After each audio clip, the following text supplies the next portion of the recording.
Assalamualaikum warahmatullahi wabarakatuh. Saudaraku kaum muslimin dan muslimat, saudara sebangsa setanah air dimanapun Anda ada dan berada. Berjumpa kembali dengan saya Abu Fikri dalam rangka kebaikan dan kebenaran demi mempermudah langkah kita menuju jalan selamat. Hari ini saya masih berada di sebuah apartemen, yaitu milik adik saya di kota Surabaya, di mana beberapa hari yang lalu saya pergi ke kota Malang. Di situ saya bertemu dengan orang tua saya, guru saya, yaitu Bapak Profesor Dr. Imam Suprayogo. Juga bertemu dengan saudara saya, Bapak Profesor Dr. Baharudin. Nah, di situ ya kami berdiskusi, berkaji, mengulang-ulang kembali daripada apa yang pernah kami pelajari daripada orang tua kami.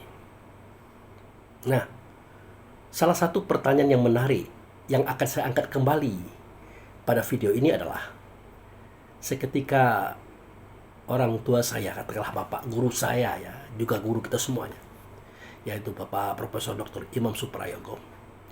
Beliau menanyakan, bagaimana kok Abu Fikri bisa menjelaskan sesuatu yang tidak ada pada buku-buku, yang jarang dibicarakan orang. Bahkan di kitab Quran pun tidak jelas ceritanya, tapi ada. Contoh, bahwa Adam ini beserta kita adalah generasi yang ke-70. Nah, itu contoh yang beliau berikan kepada saya. Waktu itu saya menjawab dan saya berikan penjelasan. Hanya saja mungkin belum terlalu terperinci, belum terlalu lengkap tentang apa yang saya sampaikan di video itu. Nah, sekarang saya mencoba untuk menjawabnya dengan tenang, dengan terperinci dan santai. Semoga dapat menjadi hikmah dan mungkin juga menjadi bahan rasyid, bahan penelitian bagi kita untuk mencoba apa yang menjadi pengalaman saya, sehingga melahirkan beberapa statement, beberapa cerita dan kisah yang itu nyaris tidak ada di buku-buku. Oke, baik. Saudaraku kaum muslimin dan muslimat, diakui atau tidak, dipercaya atau tidak, kita ini kan pernah tinggal di Al-Araf. Di Al-Araf maksud saya, di tempat yang tinggi, yaitu Baitullah Hakikat. Baitullah itu ada di negeri Bakkah. Pada negeri Bakkah itu ada Baitullah, seperti yang diceritakan oleh Allah dan Rasul pada surat Ali Imran ayat 96-97. Inna awala baiti wudi alinnasi lallazi bi Bakkah mubaraka wa hudal alamin fihi ayatu bainatu maqama Ibrahim mandakalahu kana amina. Sesungguhnya rumah yang pertama kali, kata Allah. Jadi kalau mengatakan kata taukid, yaitu sesungguhnya, itu Allah tidak main-main. Serius dia menyatakan. Nah, sesungguhnya rumah yang pertama kali, belum ada rumah sulbi rumah itu. Aku yang membangunnya. Itulah rumah yang ada di negeri Bakkah.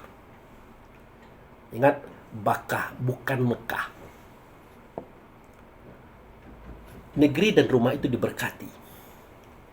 Artinya tidak ada hawa, tidak ada nafsu, tidak ada dunia, tidak ada setan di dalamnya. Nah, rumah itu petunjuk bagi alam semesta. Ya, karena di dalamnya ada orang yang membawa petunjuk, ada orang yang membawa agama. Itulah Rasulullah Sallallahu Alaihi Wasallam.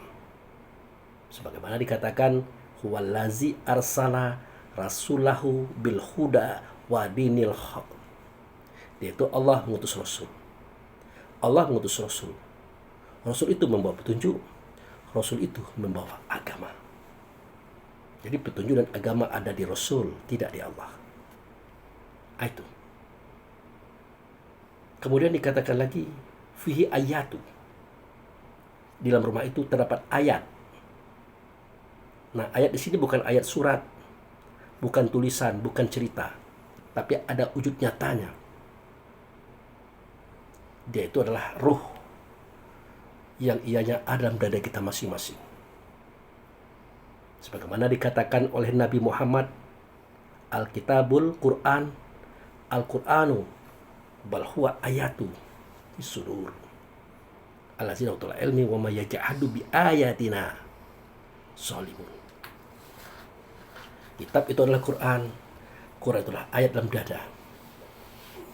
Kitab itu terang karena dia cahaya, karena dia nur. Nur Muhammad, dan Muhammad itulah nurnya Allah. Tidak ada yang mendustakan kitab itu kecuali orang yang zalim. Tidak ada yang mendustakan Quran itu kecuali orang yang zalim. Dan tidak ada pula yang mendustakan ayat itu kecuali orang yang zalim. Nah, jadi ayat yang ada dalam rumah itu adalah ruh, yaitu kita. Maka saya berani mengatakan bahwa kita berada di tempat yang tinggi, Al-Araf tadi, yaitu Baitullah Hakikat. Nah, di situ kita dapat melihat semua kejadian sejak kita dijadikan dan setiap kita diciptakan. Saya ulangi lagi, sejak kita dijadikan dan pada saat kita sudah diciptakan, begitu. Jadi kita bisa melihat bukan hanya masalah kisah Adam sampai Isa, bahkan sesudah kisah Isa karena kita belum turun saat itu. Kalau saya kan tahun 1965 turunnya. Nah, sebelum itu saya masih berada di sana. Betapa banyak yang saya lihat di tempat itu tentang alam semesta, termasuk kejadian-kejadiannya itu. Dan itu juga kita lihat semuanya. Makanya dalam Al-Quran kita temukan kalimat yang berbunyi wa'iz, wa'iz, wa'iz. Ingatlah, ingatlah, ingatlah. Seketika Adam berkata, seketika Nuh berkata, seketika Ibrahim berkata, seketika Musa berkata, seketika Isa berkata. Selalu ada kata ingatlah, ingatlah, ingatlah. Untuk apa Allah mengatakan kata itu kepada kita? Untuk apa Allah menyatakan pernyataan itu kepada kita? Tentu melalui Rasulnya. Untuk apa? Ya untuk kita ingat kembali bahwa kita pernah berada di Baitullah Hakikat. Bahwa kita pernah menyaksikan banyak kejadian di alam semesta ini. Di sana. Karena di tempat itulah kita banyak melihat tentang manusia, tentang kisah-kisah manusia dan alam, termasuk kisah nabi-nabi tadi. Nah, makanya Allah Subhanahu wa Ta'ala mengatakan kepada kita supaya kita mengingat kisah itu. Ingatlah, ingatlah, ingatlah. Nah, disinilah kenapa saya mendefinisikan belajar. Belajar itu adalah mengingat kembali sesuatu yang pernah kita ingat namun kita lupa. Itulah belajar.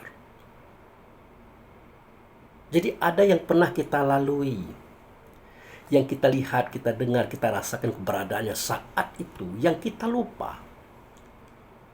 Karena kita sudah berada di tempat yang tinggi waktu itu, kita ingat semuanya. Tapi setelah kita masuk ke dunia, masuk ke tubuh, dipari di hati, maka semuanya itu lupa. Semua itu lupa. Jangankan persoalan makhluk yang Allah jadikan, yang Allah ciptakan. Persoalan kita bertemu dengan Allah yang nyata dalam Muhammad pun kita diingatkan. Coba lihat surat Al-A'raf ayat 172.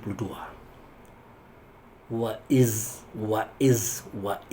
akhaza rabbuka min bani Adam min zuhurihim zuriyatahum wa ashhadahum ala anfusahum alastu bi rabbikum. Adakah tidak aku ini dengan Tuhan kamu? Jadi ungkapan ini dibunyikan disuarakan, dikatakan oleh beliau, ya bermula daripada pengertian, ingatlah seketika Tuhanmu mengeluarkan semua roh anak Adam. Kami angkat saksian sendiri mereka satu persatu. Kami tanyakan kepada mereka, adakah tidak aku ini dengan Tuhan kamu? Ya, kalau Tuhan jelas Allah. Aku dengan Tuhan siapa? Tentu dia wujud serta Allah. Tidak nyata Allah, mereka nyata pada dia. Ingin mendengarkan suara Allah, dengarkan suara dia. Ingin mendengarkan kata Allah, dengarkan kata dia. Ingin lihat contoh daripada Allah, contohlah perbuatan dia.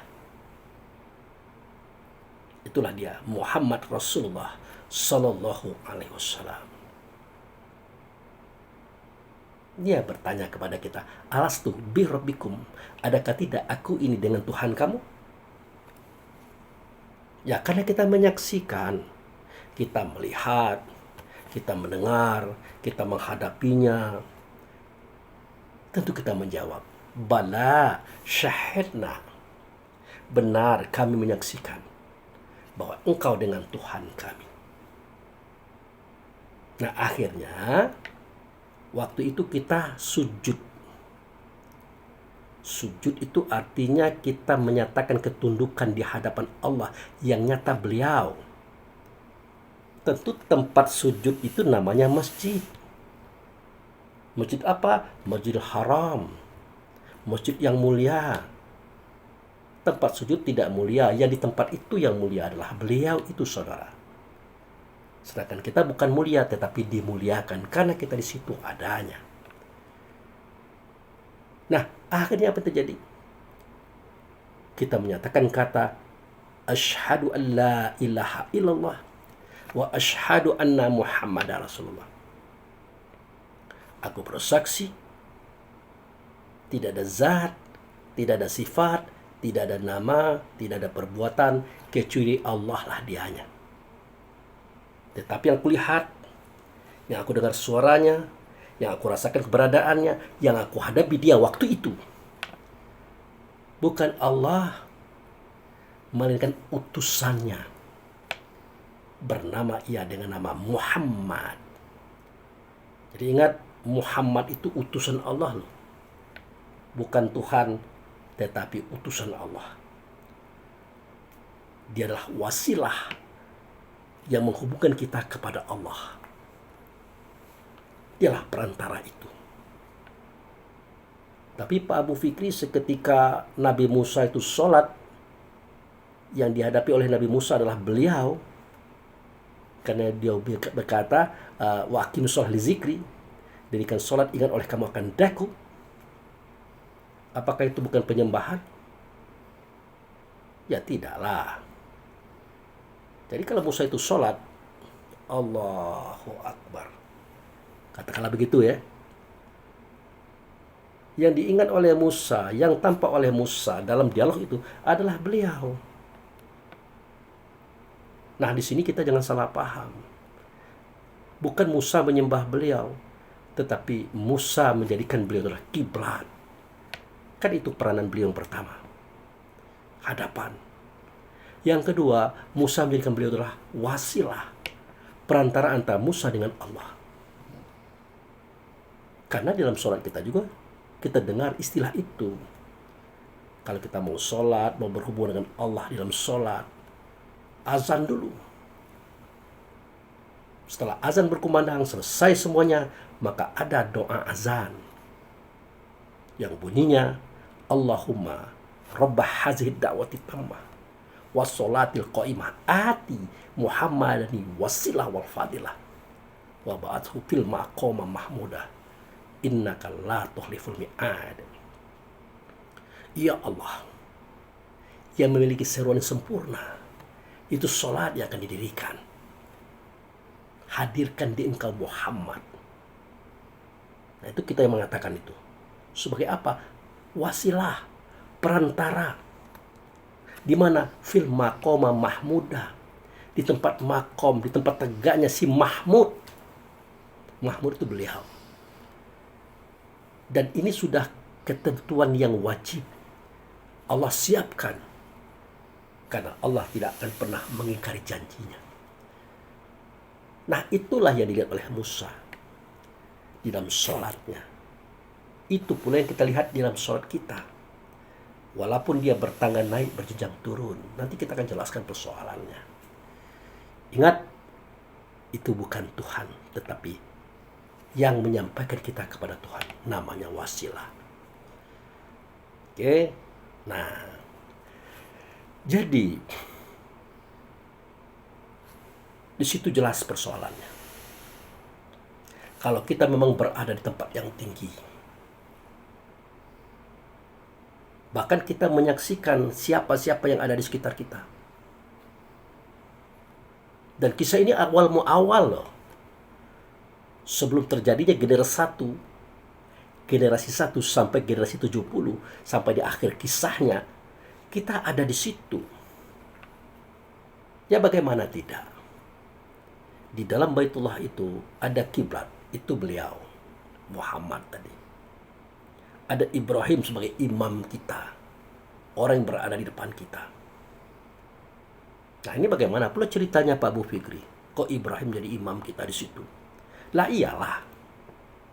Pada surat Al-Baqarah ayat 124 dijelaskan. Wa izibtala Ibrahim rabbuhu bikalimati fa'atamahunna. Qala inni ja'aluka imamma linnas. Ingatlah, seketika kami uji Ibrahim dengan beberapa kalimat, maka dia dapat melaksanakannya dengan baik. Kami nyatakan kepada Ibrahim, sesungguhnya hari ini aku jadikan engkau imam bagi semua manusia. Bukan manusia, bagi semua manusia. Artinya ada bagian daripada manusia itu adalah ruh. Itulah makmumnya Ibrahim. Disitulah kita. Nah, jadi surah Al-A'raf itu menjelaskan anak Adam. Itu sebenarnya fisik itu, tubuh badan jasad. Tapi dalam ayat itu ada kalimat yang mengatakan, kami angkat saksi atas diri mereka. Ah, itu dia. Atas diri itu atas manusianya, itu roh. Makanya kita gunakan surat Al-A'raf ayat 172 ini sebagai dalil, sebagai dasar. Nah, kita melihat apakah itu roh anak Adam semua? Karena dia adalah nur, dia adalah cahaya. Tidaklah. Yang namanya mukmin itu sangat luas pengertiannya. Di mana keluasannya? Mari kita lihat. Seketika Allah dan Rasul mengambil mukmin itu, dimasukkannya kepada tubuh yang terbuat dari cahaya, maka itulah kelompok Jibril, Mikail, Israel, Israfil, dan seterusnya. Kemudian Allah dan Rasul mengambil lagi nur tadi, atau mukmin tadi, dimasukkan ke tubuh terbuat dari tanah. Itulah Adam, Idris, Nuh, sampai ke hari kita sekarang. Nah, kemudian nur tadi, mukmin tadi diambil, dimasukkan ke dalam casing yang terbuat daripada api. Itulah dia bangsa jin. Yang hari ini kita dengar kenal dia dengan iblis, setan, dan macam-macam. Itu level pertama. Di level kedua ada lagi casing-casing lain, tubuh-tubuh lain, jisim-jisim lain, atau jasad-jasad lain. Yang ada jasadnya terbuat dari angin, air, tanah, api. Angin, air, tanah, api. Angin dari mana? Air dari mana? Tanah dari mana? Api dari mana? Ya tentu angin, air, tanah, api di negeri Bakkah, bukan di negeri kita hari ini. Bahkan negeri kita hari ini waktu itu belum ada sama sekali. Ini yang saya katakan titik nol. Kita berada pada titik nol atau start. Nah, diambil nur tadi, mukmin tadi, dimasukkan kepada angin sebagai fisiknya, maka dia bernama dengan nama roh rehan. Diambil lagi nur tadi, mukmin tadi, dimasukkan ke dalam fisiknya yang terbuat dari air, maka dia bernama roh rahmani. Diambil lagi nur tadi, mukmin tadi dimasukkan fisiknya adalah tanah, maka dia bernama roh jasmani. Diambil lagi nur tadi, mukmin tadi, dimasukkan dengan fisik terbuat dari api, namanya roh edafi. Itu level 2. Untuk membentuk level 3, disatukanlah roh rehan, roh rahmani, roh jasmani, roh idafi, disatukan. Maka terjadilah langit dan bumi beserta isinya, termasuk tubuh kita. Di dalamnya terdapat 4 anasir itu, saudara. 4 anasir itu yang namanya roh rehan, rahmani, jasmani, idafi, sejatinya adalah Nur Muhammad juga. Nur Muhammad juga, yang ianya terletak pada level yang ketiga. Level yang kedua maksud saya. Dari dia maka dijadikan alam semesta ini berupa langit dan bumi beserta isinya, termasuk tubuh kita. Nah, di situ kita melihat kejadian itu. Kita menyaksikan kejadian itu dan kita tahu. Tapi kita lupa, saudaraku. Konolah kejadian setelah langit sudah dibuat, bumi sudah dibuat, makhluknya sudah ada, generasi 1 sudah ada, generasi 2, 3 sampai generasi 70 Adam. Yang lebih mudah lagi kita mengingatnya. Lebih gampang lagi kita memahaminya. Kenapa? Karena itu adalah prosesing penciptaan setelahnya. Sedangkan awalnya saja kita tahu. Bahkan awal sejatinya itu juga kita diberitahu. Di situ juga pemberitahuannya. Yang saya ceritakan tentang 3 era itu tadi. 3 era. Era pertama, era la ilaha illallah. Tidak ada zat, tidak ada sifat, tidak ada nama, tidak ada perbuatan, kecuali Allah lah dianya. Nah, pada waktu itu kalau ada zat, pasti Allah. Kalau ada sifat, pasti Allah. Kalau ada nama, pasti Allah. Kalau ada perbuatan, tindakan, gerakan, pasti Allah. Itu era yang pertama. Itu kita diberitahu di situ. Nggak ada di sini. Nggak ada di buku dan macam-macam. Nggak ada itu. Nah, kemudian Allah berkata, aku adalah bendahara tersembunyi. Aku ingin dikenal, maka aku jadikan makhluk. Bagaimana cara Allah menjadikan makhluk? Tentu Allah menzohirkan, membangkitkan nurnya atau sifatnya. Namanya adalah Muhammad. Jadi Allah zat, Muhammad itu sifat. Allah nur, Muhammad adalah nurnya Muhammad. Nah, untuk membangkitkan nur-nur Muhammad yang lainnya, tentu Muhammad ini dulu dijadikan. Maka saya katakan bahwa di tempat itu ada konsep yang mengatakan Muhammad itu awal dijadikan, terakhir dizohirkan. Di konsep itu ada pada waktu itu. Makanya Allah berkata, Muhammad menyampaikan kata itu. Khalaqal asya li ajlika wa khalaqtaka li ajli. Aku jadikan segala sesuatu itu, hai Muhammad, daripada engkau, tapi aku jadikan engkau daripada aku. Di sono ceritanya itu, nggak ada di sini. Anda cari-cari datanya, nggak ada. Kalau ada, alhamdulillah, ada bocoran namanya. Kemudian berkata lagi Allah, laulaka ma khalaqtul asya. Kalau bukan karena engkau, tidak akan kujadikan segala sesuatu. Jadi segala sesuatu terjadinya adalah dari Muhammad. Muhammad itu asal muasalnya. Kalau Allah nur, ya Muhammad nur juga. Yang menjadi tempat nyatanya dia, yang dilahirkan oleh Muhammad, itu adalah nur juga. Allah nur, Muhammad nur. Yang dilahirkan oleh Muhammad itulah nur juga. Yang pertama kali dizahirkan itu adalah negeri yang diberkati, itu Bakkah. Aras di bumi, itu Baitullah. Surga neraka, itu rasa kita. Mukmin, nah itu yang kita ceritakan tadi. Itu nur Muhammad semua itu. Nur Muhammad semua itu. Muhammad nurnya Allah. Allah Maha Nur. Di situ konsepnya. Nah, setelah Allah nyata, Muhammad nyata, maka berubahlah era tadi menjadi La ilaha illallah Muhammadur Rasulullah. Makanya Muhammad berkata, Ana minallah wal mu'minu minni. Aku daripada Allah, si mukmin itu daripada aku. Makanya diartikan si mukmin itu hanya kita saja. Semuanya mukmin yang ada pada diri kita, pada diri langit, pada diri bumi, pada diri isi bumi dan isi langit, itu mukmin semua tadinya. Kita menyaksikannya di situ. Kita melihatnya di situ. Konsep ini dibuka di situ. Itu saudara, namanya Al-Araf. Tempat yang tinggi. Itulah Baitullah.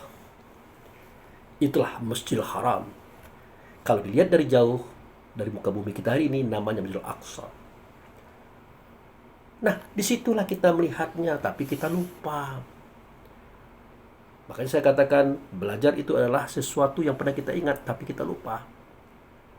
Nah, kita ingin mengingat kembali, itulah belajar.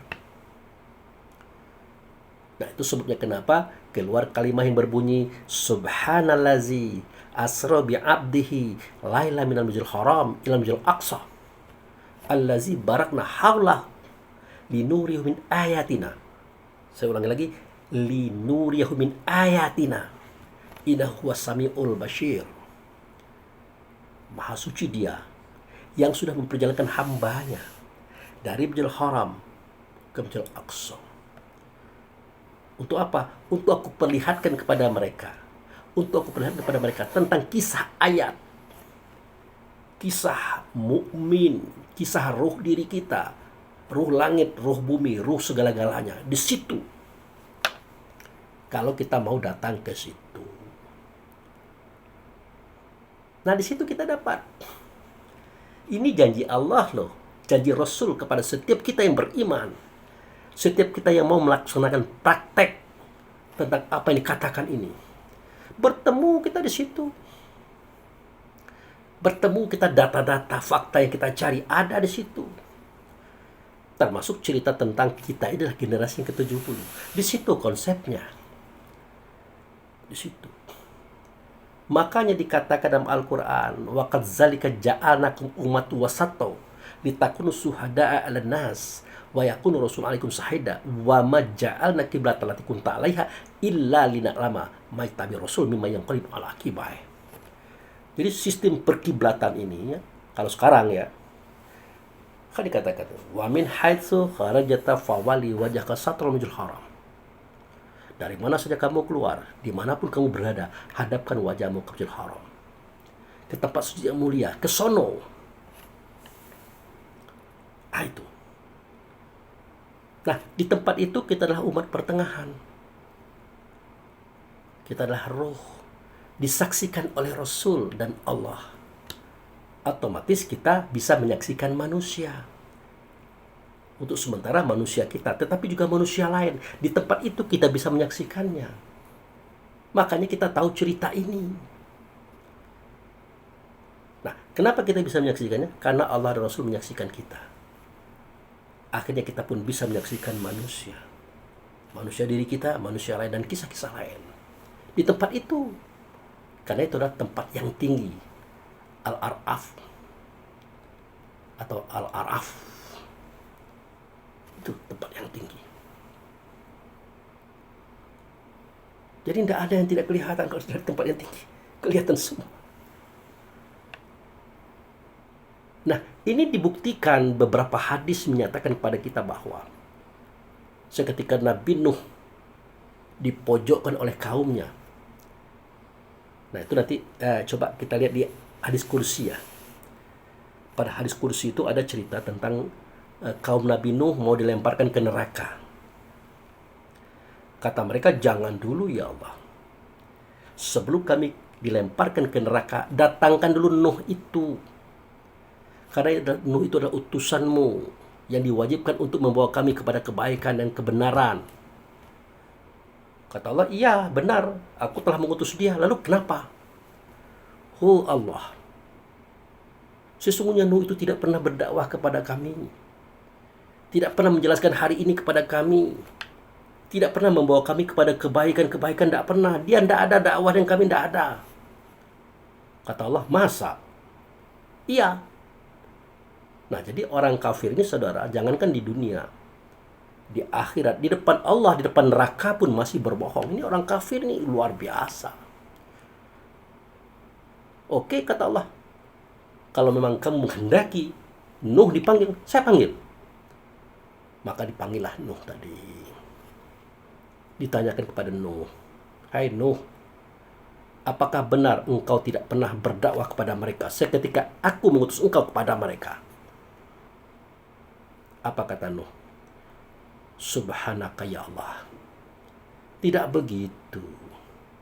Engkau kan maha melihat, maha mendengar, maha tahu. Segala sesuatu sudah aku lakukan. Tetapi mereka mengingkari aku. Membangkang kepada perintahmu yang aku bawa. Akhirnya apa yang terjadi? Bahkan mereka melakukan 3 kali pembunuhan terhadap aku. Mulai dari melemparkan aku dari bukit, dimasukkan ke dalam tong, dipasang pisau pada tong itu, aku digelindingkan. Logikanya aku mati, tetapi engkau tidak mematikan aku. Kemudian aku hidup kembali. Lalu mereka seret aku dengan kuda. Tanganku diikat, ditarik, kepalaku dibenturkan dengan batu, pecah kepala. Aku mati, lalu engkau hidupkan kembali. Terakhir, mereka mengikat aku dengan batu, melemparkan ke dalam laut. Aku tenggelam. Aku mati, engkau hidupkan kembali. Mereka melihat itu sebagai ayat semestinya, sebagai bukti semestinya, tapi mereka tidak percaya. Nah, sekarang mereka menyalahkan aku pula. Nah, kata Allah, kalau memang engkau melakukan kejadian itu, dakwah itu, siapa saksinya? Nah, ini dia. Siapa saksinya? Dijawab oleh Nuh. Saksinya adalah Muhammad dan umat Muhammad. Nah, itu saudaraku. Muhammad dan umat Muhammad. Kalau Muhammad jelas, dia pasti menyaksikan. Karena tidak nyata Allah, maka nyata pada Muhammad. Ya. Tidak ada nyata ilmu Allah, maka nyata pada Muhammad. Tidak nyata sami'nya Allah, maka nyata pada Muhammad. Tidak nyata sami'nya Allah, basyirnya Allah, semuanya nyata pada Muhammad. Pastilah Muhammad menyaksikan kisah itu. Bahkan yang dihadapi oleh Nuh berdialog saat itu sebenarnya adalah Muhammad, saudara. Hati-hati kita memahami ini. Bukan Allah. Kalau Allah itu nama zat. Tidak berbentuk, tidak berupa, tidak bersuara, tidak berkata, tidak sama dengan segala sesuatunya. Itu nama. Tapi wujud serta nama. Tempat nyatanya suara, kata, dan perbuatan Allah kepada siapa? Ya kepada utusannya, bernama ia adalah Muhammad.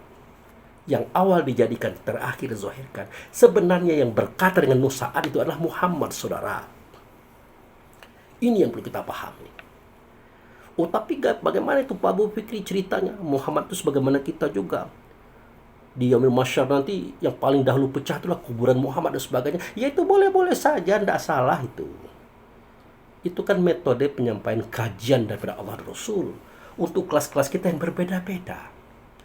Syariatnya begitu. Nanti torikatnya lain lagi ceritanya. Hakikatnya lain lagi ceritanya, ma'rifatnya lain lagi ceritanya. Sampai ketika etikot kaji ini berlapis-lapis. Makanya saya sarankan kepada kita para ulama, ya jangan memegang satu konsep saja. Mari kita tingkatkan konsep-konsep itu. Kenapa? Karena setiap konsep itu berbeda cerita dan kisahnya serta kajiannya. Itu yang saya katakan. Oke, kembali kepada kisah tadi. Nah, lalu dikatakan pula umat Muhammad. Nah, siapa mereka?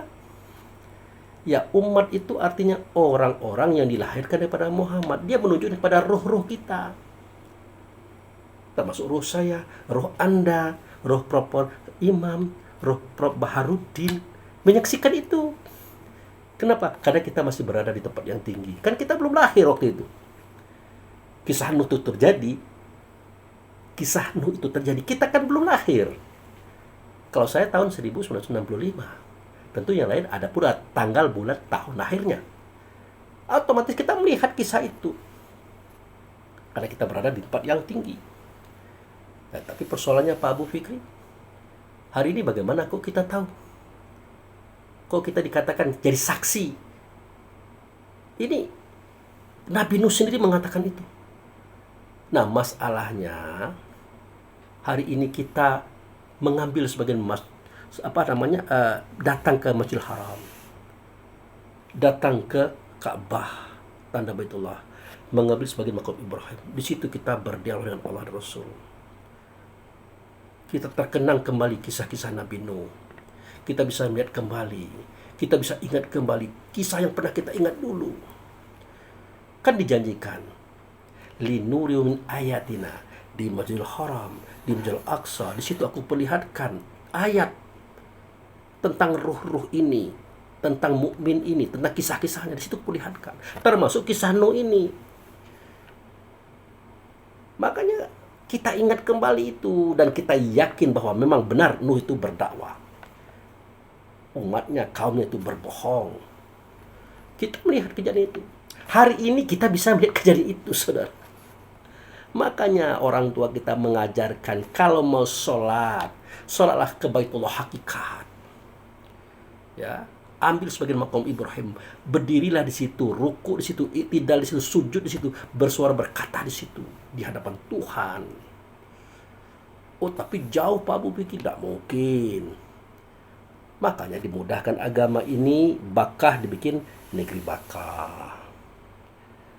Ya, Bakkah dibikin negeri Mekah yang ada di Timur Tengah hari ini. Baitullah dijadikan tandanya sebagai Ka'bah. Di situ ada makam Ibrahim, di sini juga ada makam Ibrahim. Nah, hadirlah kita di dalam sholat bersama Allah dan Rasul. Dengan apa? Ingatan kita, perasaan kita, kesadaran kita di tempat itu. Makanya seketika kita sholat, Al-Fatihah itu wajib hukumnya untuk dibaca, untuk disebut, untuk diresapkan pada diri dan batin kita. Wajib hukumnya. Tetapi membaca surat, ini tidak wajib, tapi sunnah. Nah, pada pembacaan surat inilah kita akan melihat apa yang kita baca, apa yang kita katakan. Kita kan tidak boleh mengatakan sesuatu yang tidak kita ketahui. Tetapi seketika kita sholat, setelah membaca Al-Fatihah, kita membaca surat, apapun kisah yang ada pada surat itu kita akan melihatnya, saudara. Itu yang dimaksud, jangan mengatakan kata yang kamu tidak tahu. Bagaimana tidak tahu? Kita melihat kisah itu. Maka wajib hukumnya kita mengetahui bacaan biar masuk rasa itu. Kita mengerti bacaannya, pahamnya, maknanya. Maka kisah-kisah itu terbayang, terlihat kembali sebagaimana kita melihat televisi. Bahkan lebih daripada itu. Bahkan seakan-akan kita menjadi tokoh sejarah pada waktu itu. Makanya Nabi Nuh berkata, yang menjadi saksi itu ya Allah. Nah, ini sandiwara ya. Ya Allah itu sebenarnya Muhammad itulah. Ingat, Muhammad bukan Allah, Allah bukan Muhammad, tapi Muhammad wujud serta Allah. Yang menjadi saksi waktu itu ya Allah adalah Muhammad dan umat Muhammad. Anda lihat hadisnya ada di situ. Nah, inilah awal muawal kenapa saya tertarik berjalan, menelusuri apa yang diamanahkan oleh orang tua kita yang didapat pada Rasulullah Sallallahu Alaihi Wasallam. Linuriyahu min ayatina, di tempat itu akan kuperlihatkan kepada mereka tanda-tanda kekuasaanku. Ya, tanda atau ayat itu kan diri kita, roh itu. Termasuk roh langit, roh bumi, roh semuanya. Itu kisahnya ada di situ, saudara. Kita akan bisa lihat. Nah, inilah jawaban yang tuntas yang bisa saya sampaikan kepada kita semuanya, agar kita bisa mengerti dan bisa mencoba untuk mempraktekkannya. Jangan nanti dikatakan, wah saya itu Pak Abu Fikri menghayal itu. Tidak. Tapi inilah kenyataan yang saya laksanakan dan saya sampaikan sebagaimana kisah-kisahnya. Oke, demikian saja. Kalau saya mohon maaf. Wabillahi taufiq wal hidayah. Assalamualaikum warahmatullahi wabarakatuh.